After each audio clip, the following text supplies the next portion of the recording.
देखिए पहले जो ये केस गया था, इस केस को कौन लेके गया था? इस इलेक्शन कमीशन केस को लेके नहीं गया था, बंगाल सरकार गई थी। उन्होंने कहा एसआईआर की प्रक्रिया को रोक दो, ये प्ली थी। जब आप कोर्ट में जाते हैं तो प्ली लेके जाते हैं, तो वो प्ली क्या थी कि इस एसआईआर की प्रक्रिया को रोक दो। अब उसका आउटकम अगर आता कि एसआईआर की प्रक्रिया को रोक दिया जाता तो बंगाल सरकार या अपोजिशन जीत जाता, लेकिन वो हुआ क्या? नहीं हुआ।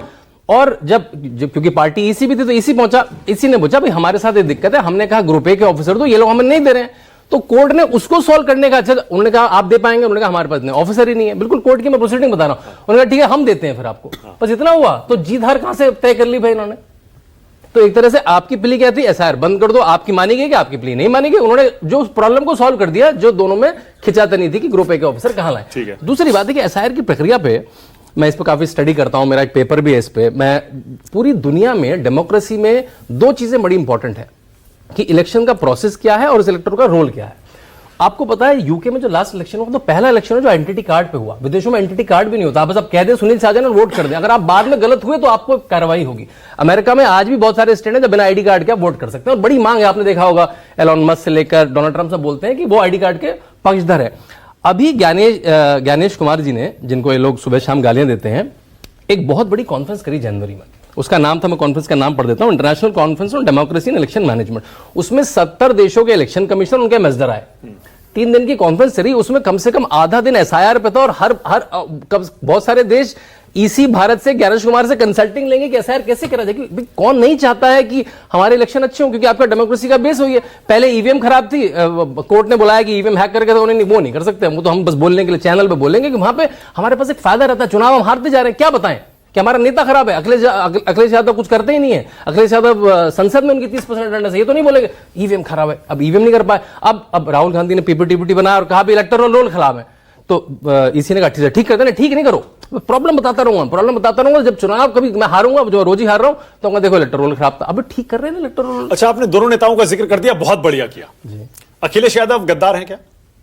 देखिए, जो भी देश के साथ जो अच्छी चीज हो रही है, जो कहे कि केवल भारत, ऐसे 7 देश थे जिन्होंने कोरोना के खिलाफ टीका बनाया, और अखिलेश यादव कहते हैं भाजपा का टीका है। भाई साइंटिस्टों को आप अपने आप बुला के बाद में अखिलेश यादव गद्दार हैं क्या? मैं देखो उसका फिल्म भर रहा हूं ना कि ये मैं हेडलाइन दे दीजिए ना मुझे। जनता पे छोड़िए ना, हेडलाइन मत क्रिएट करिए। अब जनता पे राहुल गांधी गद्दार हैं कि जो व्यक्ति भारत में बने टीके को गए भाजपा का टीका है, अपने साइंटिस्टों पे डाउट करे, अपने आर्मी वालों पे डाउट करे कि मुझे सबूत चाहिए, आप खुद सोच लीजिए क्या है वो, खुद ही जनता। राहुल गांधी गद्दार हैं क्या? यही बोल, सेम सेंटेंस है ना दोनों में। बीजेपी तो खुल के कह रही है गद्दार है। बीजेपी पॉलिटिकल पार्टी है, हम लोग तो मैं आपकी राय चाह रहा हूं। तो मैं कह रहा हूं जो भी भारत की आर्मी के साथ नहीं खड़ा है, भारत की साइंटिस्ट के साथ नहीं खड़ा है, भारत के इलेक्टोरल प्रोसेस के साथ नहीं खड़ा, आप उसको क्या कहेंगे? वो देश के साथ तो नहीं दिखता खड़ा हुआ।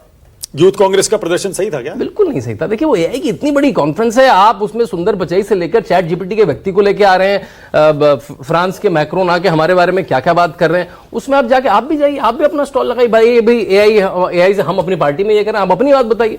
उस मैं अभी शांतनु जी को मैंने सुना, इन्होंने कहा कि माननीय अखिलेश जी कुछ नहीं कर रहे हैं। 33% सुन लीजिए, ये बात एक दिन मोदी जी से पूछिए कि माननीय अखिलेश यादव जी ने क्या किया है। वो मेरा तो पूरी हवा निकल गई, पूरी हवा निकाल दी, अकेले दम पे हवा निकाल, लोकसभा में हवा निकाल, बैसाखी पे है। मतलब जितना नतमस्तक ट्रंप के सामने है समाजवादी पार्टी ने और जनता ने मिल करके, उतना ही बनारस में नतमस्तक कर दिया। वो लोकसभा नहीं आ रहे, नहीं आई नहीं रहे, नहीं कौन? अरे सुन लीजिए ना, देखिए अच्छा मेरी बात नहीं रहे। लोकसभा में माननीय अखिलेश यादव जी ने बोला, मैं कह रहा हूं भाजपा ने जवाब नहीं दिया, आरपी सिंह नहीं देंगे, आप निष्पक्ष आप बता दीजिए। हमारे नेता ने पूछा 0 बड़ा या 18, क्या बड़ा है? आप बता दीजिए। 18। ये बात आरपी सिंह को भी बताइए। आरपी सिंह जी, कुछ नहीं होता, वो सबको आरपी सिंह जी, मैं कह रहा हूँ आते क्यों नहीं है? अरे भाई 18 बड़ा है। बात खड़े हुए विधानसभा से बात खड़े हुए, मैं ये कह रहा हूँ, योगी जी का सामना करना पड़ता है। मैं बता रहा हूँ वो क्या कर रहे हैं। भारतीय जनता पार्टी को 24 में उत्तर प्रदेश में माननीय अखिलेश जी ने हाफ किया है, और 27 में साफ करना। अखिलेश जी करेंगे ना? अखिलेश जी करेंगे। ठीक है, तो यूथ कांग्रेस का प्रोटेस्ट जो था टी शर्ट उतार के, वो गलत था ना? आंदोलन सही था, जगह गलत थी। ये बात ये बोले सुनील, बहुत बढ़िया, यही बात तो बहुत सारे लोग कह रहे हैं। मतलब एक चीज बता दो, अभी मैं लखनऊ गया था, तो जून जुलाई के पास अखिलेश जी का जन्मदिन भी आता है, तो इनकी पार्टी के दफ्तर के बाहर से निकला, वहां पोस्टर क्या लगा था, भावी प्रधानमंत्री अखिलेश यादव जी को जन्मदिन की बधाई, और अखिलेश जी को पता नहीं ऐसे ही। तो मतलब यहाँ मामला क्या गलत लिखा? राहुल वर्सेस अखिलेश चल रहा है, क्या गलत लिखा? राहुल वर्सेस अखिलेश चल रहा है वहां पे। तभी ये पता लग गया कि भाई राहुल जी का प्रदर्शन खराब था। नहीं नहीं नहीं, नहीं एक से सुन ले, एक सेकंड। आप पर वापस हम ये जाल फेंकते हैं, बताएं क्या योगी जी प्रधानमंत्री बन सकते हैं? देखिए भाजपा की जो प्रक्रिया आपने देखा है ना, उसमें हाँ या ना? बिल्कुल बन सकते हैं, बन सकते हैं बिल्कुल। ऐसे 6 नेता है जो प्रधानमंत्री बन मैं सकते हैं। योगी जी मैं बोल रहा हूं, ऐसे प्रधानमंत्री बन 6 नेता है जो प्रधानमंत्री बन सकते हैं, इतनी काबिलियत। मतलब योगी जी प्रधानमंत्री बन सकते हैं, माननीय अखिलेश यादव जी पे आपको तकलीफ है?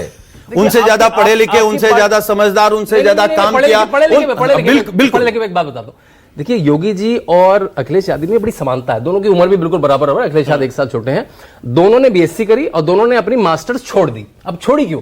योगी जी ने इसलिए छोड़ दी क्योंकि उनको तपस्या करनी थी, उन्होंने तप के कारण छोड़ी। अखिलेश यादव ने अपनी ऑस्ट्रेलिया वाली मास्टर आलस के कारण छोड़ी, एक ने तपस्या के कारण, एक ने आलस के कारण। क्यों? क्योंकि उनको थीसिस नहीं सबमिट करी उन्होंने, उनके पास मास्टर्स की डिग्री नहीं है। अपने वो इलेक्शन के पर्चे में केवल अपनी वो बैचलर वाली डिग्री लिखते हैं। मैं एक बात, तो एक ने तपस्या के कारण अपनी मास्टर्स छोड़ी, एक ने आलस के कारण अपनी मास्टर्स छोड़ी। उनकी तपस्या यह है कि शंकराचार्य के साथ क्या कर रहे हैं, साधु संतों के साथ क्या कर रहे हैं।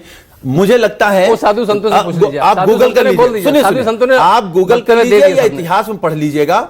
इस देश में कोई ऐसा राजा नहीं हुआ जिसने उतने मंदिर तोड़ दिए जितना अकेले योगी आदित्यनाथ ने। ये बात देशद्रोही तो अखिलेश जी को और राहुल गांधी को बता रहे हैं इशारों में। शांतनु, आप देखिए, बीजेपी कह रही है राहुल गांधी देशद्रोही है। नहीं, ये क्या है ना, गद्दार है। इस देश में 2 तरीके के राष्ट्रवादी हैं। हम लोग गांधी वाले राष्ट्रवादी, ये लोग गोडसे वाले राष्ट्रवादी। तो इनसे क्या उम्मीद करेंगे? अहिल्याबाई होलकर अरे भाई, के बाद इनसे आप किसी ने क्या मंदिरों को उम्मीद छुआ है तो वो नरेंद्र मोदी सरकार ने छुआ है, ऊपर से लेकर दक्षिण से लेकर। मैं तो मंदिरों में जाता हूं, आपको पता ही है, आपकी डिबेटों में नहीं आता। और आपको जानकारी है ना कि माननीय अखिलेश जी कितना सुंदर, कितना भव्य और कितना एक बार राम मंदिर भी हुआ है ना, 2 घंटे का रास्ता है, घर से निकलेंगे 2 साल हो गए बाबा। भगवान अपने सांसद को नहीं जाने दिया, सांसद आपका भी मैं आपके कार्यक्रम में कह रहा हूं, भगवान राम के भी भगवान का मंदिर बनाने के बाद भगवान राम का दर्शन किसी और को परिवार से भेज दीजिए, जाएंगे। डिंपल भाभी को किसी को तो भेज दीजिए, जाएंगे, सब परिवार जाएंगे, सब परिवार जाएंगे। या अकेला चलो वाला नहीं है, समाजवादी पार्टी सब परिवार जाती है। उनको अपना यादव जी को ले जाइए, परिवार का तो पर्सनल नहीं, पर्सनली भाजपा के जो नेता है वो तो जाए परिवार के साथ, जिन पे है परिवार। राखी बिरला